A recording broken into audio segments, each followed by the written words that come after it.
আমি সিদ্ধান্ত নিয়েছি এই জন্য যে ঠিক আছে, মরতে তো একদিন হবেই, আর আমি তো বারবার মৃত্যুর মুখ থেকে ফিরে এসেছি, তো মরার আগে তো আমি উঠতে চাই না, আমি বাংলাদেশে যাব। এখন আর বলছে কি, ওবায়দুর রহমানের মেয়ে বললো কি হয়েছে, কারাগারে থাকতে হবে। আমি বললাম, হ্যাঁ থাকবো। আমি তো বললাম কারাগার তৈরি করো তোমরা। আমাদের 4.5 লক্ষ, আমি সমস্ত একেবারে ইউনিয়ন ওয়ার্ডের নেতাকর্মী পর্যন্ত মামলার আসামি, এই সমস্ত হিসাব করে এ পর্যন্ত আমি পেয়েছি যে আমাদের আসামি, এজাহারভুক্ত আসামি হচ্ছে আওয়ামী লীগের 4.5 লক্ষ। আর অজ্ঞাতনামা যে সংখ্যাগুলি দিয়েছে, যতগুলি মামলা পেয়েছি সেটা হিসাব করে দেখা গেল অজ্ঞাতনামায় 8 লক্ষের মতো আছে।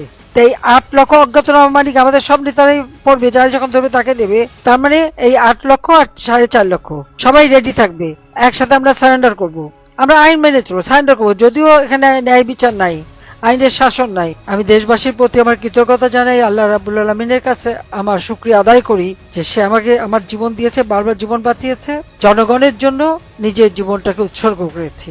ইনশাআল্লাহ বাংলাদেশের মানুষের জীবনে আবার সুদিন ফিরে আসবে, এটাই আমার দৃঢ় বিশ্বাস।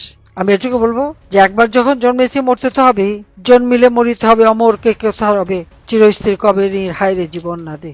জন্মালে তো মরতেই হবে, তা কাজে আমি দেশেই ফিরবো, সেটি আমার সিদ্ধান্ত।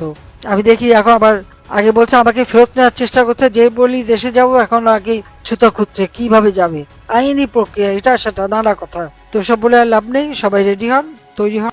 আজকে এই শত প্রতিকূল মধ্যেও জনগণ আমাদের পাশে আছে। আজকে গোপালগঞ্জে যেভাবে আবার বৃদ্ধ বনিতা, নারী, পুরুষ, শিশু তারা পর্যন্ত নেমে গিয়েছিল যখন জাতির পিতা বঙ্গবন্ধুর সম্পর্কে এরা বাজে কথা বলেছিল, অপমানজনক কথা বলেছিল।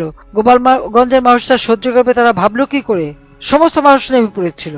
তারপরে তাদের উপরে গুলি, প্রায় 300-400 আহত, কয়েকজন অবস্থা খুবই খারাপ, এখনো তাদের সুস্থ হতে পারেনি এরকম অনেক। যখন গোপালগঞ্জে হাসপাতালে নিয়ে গেল তাদের চিকিৎসা দেবে না, ঢাকা মেডিকেল কলেজে নিয়ে এসছে, সেখানেও ঠিক মতো চিকিৎসা দিচ্ছিল না। রমজান তো বেঁচে যেত, তাকে যদি সে সময় ঠিক মতো ব্লাড দেওয়া হতো। অনেক চেষ্টা করেছে আমাকে বাঁচাতে, কিন্তু পারলাম না, সেটাই সবথেকে কষ্ট লাগে। আমি গোপালগঞ্জবাসী, টুঙ্গিপাড়া, গোপালগঞ্জ, আমাদের কোটালীপাড়া, কাশিয়ানি, মকসেদপুর, গোটা গোপালগঞ্জ জেলার মানুষ সব এক হয়েছিল।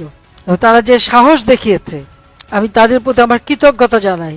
কারণ আমি গোপালগঞ্জের মেয়ে হিসেবে তারা আমাকে সবসময় আগলে রেখেছে।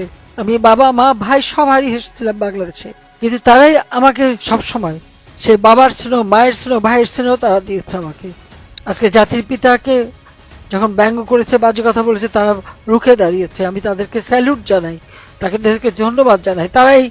তারা যে সত্যিকার মানে হিরো, সেটাই তারা প্রমাণ করেছে। এরকম আরো ভিডিও পেতে এবং রাজনৈতিক অঙ্গনের নানা ঘটনা ও ইতিহাস জানতে আমাদের মুক্তাগাছার ইতিহাস মিডিয়া ইউটিউব চ্যানেলটিকে সাবস্ক্রাইব করুন এবং পাশে থাকা বেল আইকনটি বাজিয়ে দিন।